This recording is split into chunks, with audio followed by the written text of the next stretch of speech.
মাননীয় মন্ত্রীর কাছে আমার প্রশ্ন হচ্ছে, আমার দক্ষিণ অঞ্চল পটুয়াখালী জেলা থেকে আমার সংসদীয় আসন 112 বাউফল 2, সেখানে প্রায় 5 লক্ষ মানুষের বসবাস।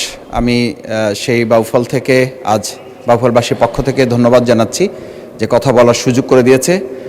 সেখানে আমি লক্ষ্য করেছি, আমি সেবক হিসাবে, খাদেম হিসেবে নির্বাচিত হওয়ার পর অসংখ্য মামলায় আমাদের জনগণ অতিষ্ঠ হয়ে আছে। সেই মামলাগুলো পরিচালনার জন্য জেলা আদালতের পাশাপাশি আমাদের উপজেলা অঙ্গনে বা বাউফলের এই 5 লক্ষ মানুষের জন্য একটা আদালতের ব্যবস্থা করে দেওয়ার ব্যাপারে মাননীয় মন্ত্রী কোনো পদক্ষেপ নিয়ে আমার এই 5 লক্ষ মানুষের কল্যাণে তাদের জন্য কিছু উদ্যোগ তিনি গ্রহণ করবেন কিনা, তাহলে কৃতজ্ঞ থাকবো। সেই বিষয়ে একটু জানতে চাই। মাননীয় স্পিকার, আপনাকে ধন্যবাদ। মাননীয় সদস্য বাউফল পটুয়াখালী থেকে উনি খুব সুন্দর করে বলেন এবং প্রতিদিনই ওনার এলাকার সমস্ত দাবি আমরা লক্ষ্য করি।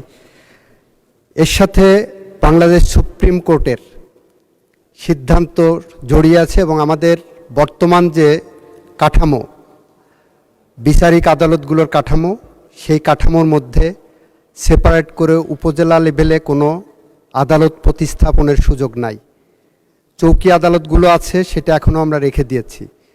যদি ভবিষ্যতে সময়ের প্রয়োজনে সুপ্রিম কোর্ট মনে করেন বা আমরা আলোচনা করব যে আমাদের উপজেলা লেভেল পর্যন্ত আবার আদালত নিয়ে যাওয়ার সুযোগ আছে, সেখানেও একটা আইনি প্রশ্ন আছে এবং এটা জাতীয় সনদে আছে। জাতীয় সনদ যখন আমরা বাস্তবায়নের দিকে আগাবো সাংবিধানিক সংশোধনীর মাধ্যমে, সেখানে এই আলোচনাগুলো করে আমরা যথাযথ ব্যবস্থা নেব।